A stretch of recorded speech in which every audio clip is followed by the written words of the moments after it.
This is the Influencer Entrepreneurs Podcast with Jenny Melrose, where I strategize with business owners on how to grow and scale their businesses to hit their income goals.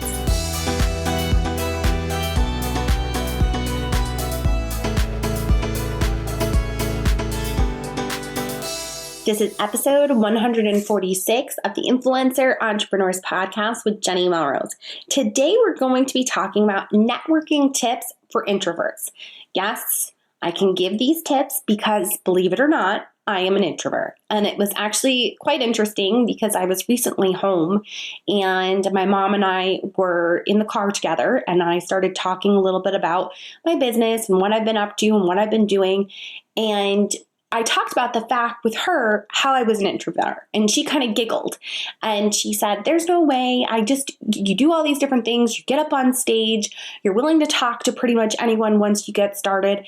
And I said to her that I have always been an introvert, even when I was little. And she's like, no, your sister was the shy one.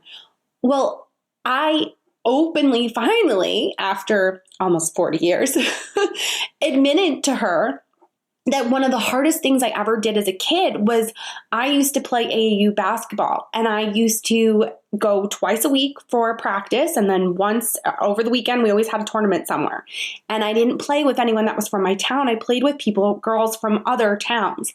And I admitted to her that was the hardest thing I ever had to do. And not because of the practice, but because of me as a person. I struggled so much with it. I struggled with having to come out of my shell and be social, and it gave me so much anxiety. I used to hate to have to go to practice. And she looked at me as she was driving. She's like, I had no idea. And I said, I know, because it's made me able to do what I do today because I dealt with it as a kid and I figured out ways to overcome it. And the tips that I'm going to share with you today are some of those things that I figured out even as a kid, of little hacks of ways that as an introvert, I could still feel comfortable and comfortable in my comfortable and confident in my own skin.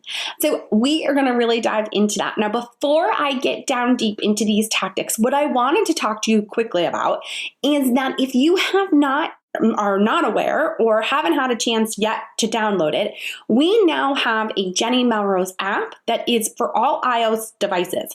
So you can get it on your iPhone, you can get it on your iPad, and the app has everything in one place. So instead of needing to go to Instagram or needing to go to Facebook or going to a podcasting app, you get everything in one place.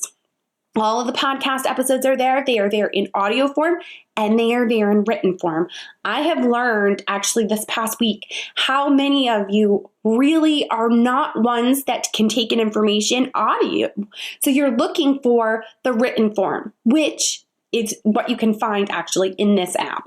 So we also have exclusive audio that's just for the app users. And I just recently put out a audio that was me sharing how grateful I am and how it's important for you all to be grateful and what to be grateful for, even when we struggle. But I also gave a huge promo that I have never done in the past. And that promo is actually good for Influencer Entrepreneurs Academy here in Charlotte. So if you are looking to attend Influencer Entrepreneurs Academy right now, if you head over and download the app for free, listen to that audio, there is a code in there for 50% off the price of tickets. And it's only for app users. So you got to get over, download the app. It's right in your Apple store, and make sure that you have it so that you can get all that content that I'm also doing just specifically for you guys. All right. So let's talk a little bit more about networking tips. Now, because I'm covering this, I'm really starting to talk a lot more about networking because I feel like it's a piece that we often miss when we hide behind our computer screens. We're so used to being able to have an online presence where we can go into a Facebook group and get a question answered. We can go on Instagram stories and send a DM to someone. But you cannot, I'm going to repeat this, you cannot change the way that the effects that it'll have on your business if you actually meet people in person and make and build those relationships in person. The people in my business now, the people that I have collaborated with, the ones that I have the strongest relationships with, are the ones I have met in person. Many of you know that Kate All and I are good friends, and she has been on my podcast. I have been on her podcast. It's because we met in person. We really understand each other's business. When we go places to conferences, we take time to make sure that we grab a meal together and just are able to catch up. But we built that relationship because we met in person and because we networked with each other. All right. So first things first, when you're networking, some networking tips for you as an introvert. The big thing is that some of you may not be able to get to a conference right away, and maybe that's intimidating for you in the first place. So start local. Look for local meetups. Are there different things in your area that entrepreneurs are having? You don't have to go to a local meetup that is only for bloggers. I think that we often just assume that we can't learn from other people that have a small business, and that is so far from the truth. You want to surround yourselves with people that are running businesses so that you can understand ways that you can use those strategies to grow your own business. So let's look at chambers of commerce. Look and see if they offer anything. Another great one is the local cities that you have. There may be Facebook groups that you can get together. One of the ones that we do in Charlotte they do Tuesdays together, and it's through Rise Society. So look and see if you can find Facebook groups in your area, and then go to the in-person meetups. If you don't have any in-person meetups, think about starting one yourself, especially if you know different people in the area that might be able to meet up with you. And all you have to do is grab lunch and make it so that multiple people can come. When you actually get out of your shell and have those human contacts, it makes a huge difference in what you're going to be able to do. So think about starting local, and then think about, can you do a conference that's maybe a little bit further away? Whether it is in a city an hour away, or if it's across the country in Charlotte, North Carolina in the spring. Okay.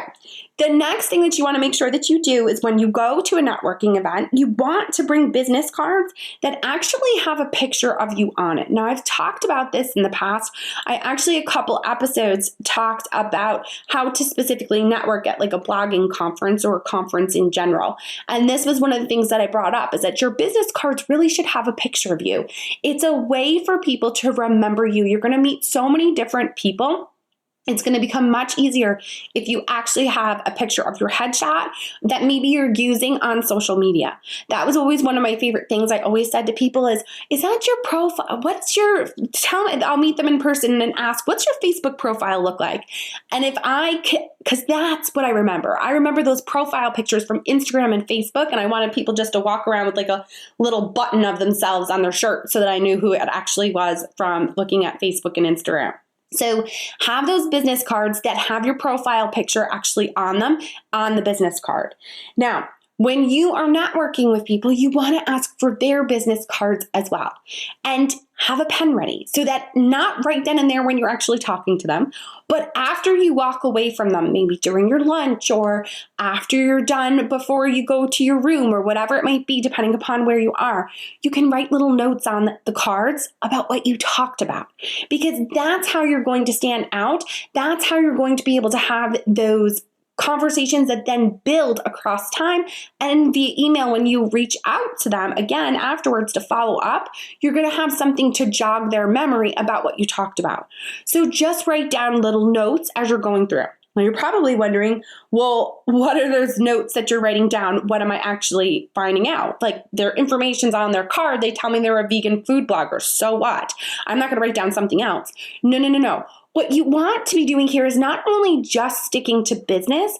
When you're networking with people, you want to listen and ask questions about their personal life, because that's where you can make that connection. When you have similarities with people, it's much easier to quickly build a relationship.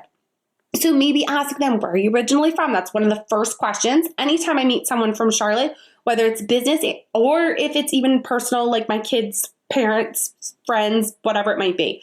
I will always ask, oh, where are you originally from? Because no one is actually from Charlotte. But you ask, where are you originally from, or where are you from? Because if you possibly are from New York and they were from New York, you have that instant connection right away. I was actually at lunch today with my first grader, and she was telling me about this new girl that came to school. And she said to me, she's new. I said, oh, where did she come from? And she said, oh, New York. And I looked at her, my first grader, and I said, well, did you tell her that you're from New York? And she looks at me and goes, I am? Clearly, we've been down here a while. When we moved down here, she was 2. So there is a reason why she said I am. But that's what you're looking for. You're looking for that way in which you can actually have a connection with someone. Ask them about their kids. Ask them about maybe where they went to college, or what did they originally study, or what did you do before you started your online business. You want to be able to start to try to build those relationships with people.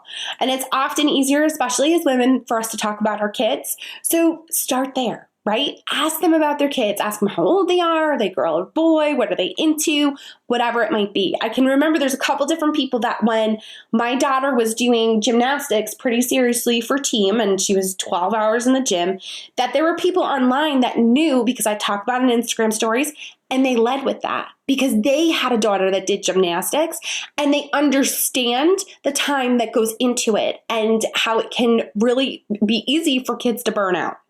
So make sure that you're asking those types of questions so that you can create that personal relationship with them. And those are the types of things that you want to be writing down on that card after you walk away, so that when you go to follow up, you can bring up that conversation that you had. Okay. The other thing that you want to do is when you are trying to find people to talk to, especially as an introvert, it's difficult to walk up to a group and start talking. So for me, what I always do is I always look for someone that's sitting off by themselves, whether it is at lunch, whether it is at dinner, wherever it might be, whether it's even just at a table before everyone's getting ready to get started on the workshop, or however it might be. Anyone that's by themselves, that's who I'm going to start with. I'm not going to walk up to a group. It's that introvert in me. It is one of the hacks that I learned as a kid in basketball. You talk to the kid that's off shooting by themselves compared to the 5 girls that are giggling and talking about all the same thing and how their friends did this, this, and this. I can't relate to that, but I can start a conversation with the one girl that's off by herself. And that is what I had learned as a kid to now apply as an adult. I find those adults that are by themselves so I can start a conversation and make it more personal, asking them about how old their children are. Okay, now with that being said, you want to be prepared with your elevator pitch. You need to be able to tell them what it is that you do. Don't tell them that you're a food blogger. Tell me what kind of content you create. Is it healthy? Is it vegan? Is it easy recipes for a home baker to be able to make, or someone that's never baked before, so it's all baked goods? What is it that you do? You have to be ready with that. Now, if you don't have your elevator pitch, you're going to want to go back to episode 36. In that episode, I broke it down exactly how to prepare your elevator pitch so that it would work with someone that maybe isn't necessarily a blogger, that maybe owns their own shop, or is even a mom in the pickup line. You can find other entrepreneurs in places you may not expect, but you have to be able to tell them what it is that you do in words that they're going to understand. So if you tell them about the problem that you solve for your audience with the content that you create, which essentially is your elevator pitch, that's what they're going to be able to understand. So if you're not really confident with your elevator pitch, make sure that you go back to episode 36 for that episode, and it'll walk you straight through it. Okay, we talked already about connecting on a personal level. Now, not only is it important for, like I said, the business cards, to write down notes so that you remember what it was that you all talked about, it's also important in the follow-up process. So just like if we were pitching a brand, or we were pitching to get on a podcast or to get on a media pitch, you have to follow up. Yes, you met this person in real life, but you still have to continue that relationship, possibly online, especially if you feel like it could be a good collaboration. Kate and I met, we started in a mastermind that was actually online. Then we met at a conference, and now we have we have continued our relationship online as well. We message back and forth on Facebook. We'll comment on each other's Instagram stories. That's what you want to do. So you can start by following them on the platforms that you are most often on, Instagram stories, or Instagram in particular, probably. And also I would check maybe Facebook.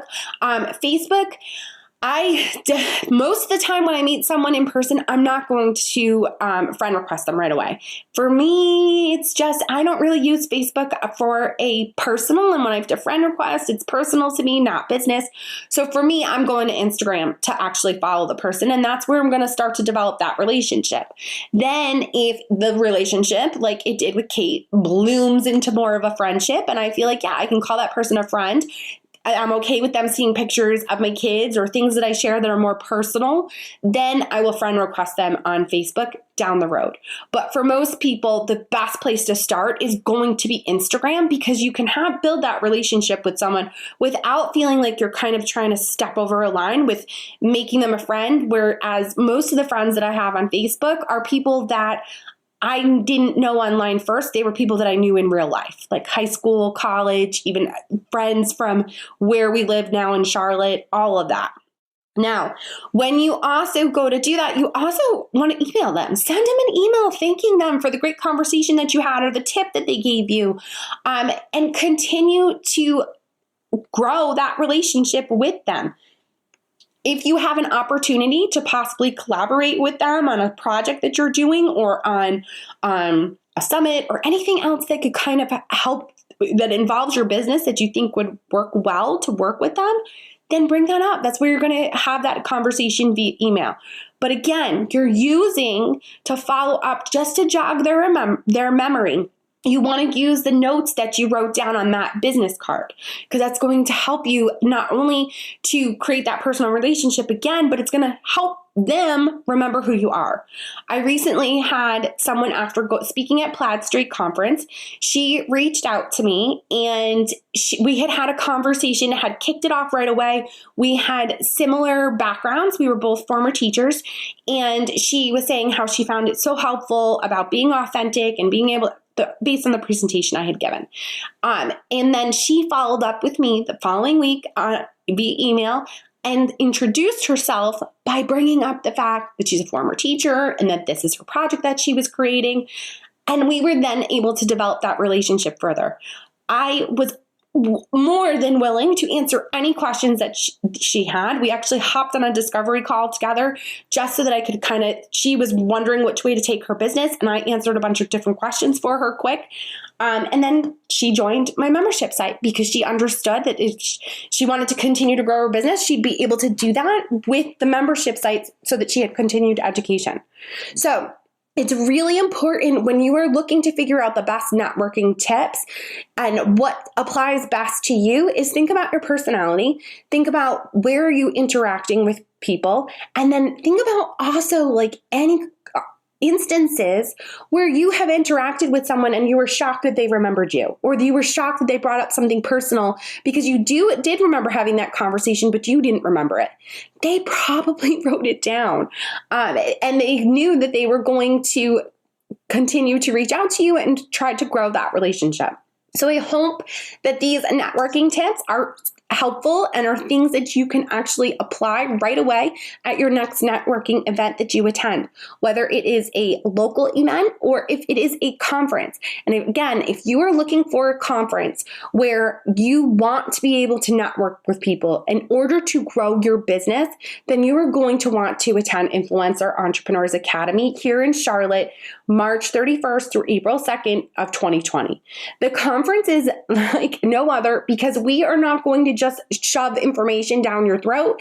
Instead, what we're going to do is we're going to teach you strategies about your business, not just social media, not social media that's going to change next week, or the algorithm in Facebook is going to change, or Instagram's going to do away with a total feature. Instead, what we're going to do is we're going to focus on a strategy that is going to help you grow your business. And then from there, once the speaker is done, you are going to apply that strategy in an activity immediately so that you can put it in place in your business. I am big on teaching, But then I want you to be able to apply it, because when you're able to actually apply it right then and there after you've been taught, that's how the information becomes yours. This is exactly how your kids are taught in school. They're given a lesson, they're taught how to multiply, and then right afterwards, they're given an activity to see if they can apply the principle, so that afterwards, they can then get help if they need a little bit more help, if they didn't totally understand the principle, or it becomes part of what they now know and they can apply it anytime that you ask them to. So it is an event like no other, because we really try to make sure that everybody leaves there not feeling overwhelmed, feeling like they actually have strategies that they have put in place in their business and are going to be able to scale their business the second they leave there. So I hope you will grab your ticket. Make sure that if you are looking to do that, remember in the beginning I told you about the code that we have for all app users. You're going to want to check that out. Make sure you download the app. You just search for Jenny Melrose in the App Store and you will find it there and be able to download it to all your iOS devices. All right, you guys, I appreciate you all so much. I also appreciate it a ton when you leave a review on iTunes. Just leave me your Instagram handle and tell me what you think about the podcast, and I will be sure to send you a personal message. All right, you guys, until next time, I will see you all then.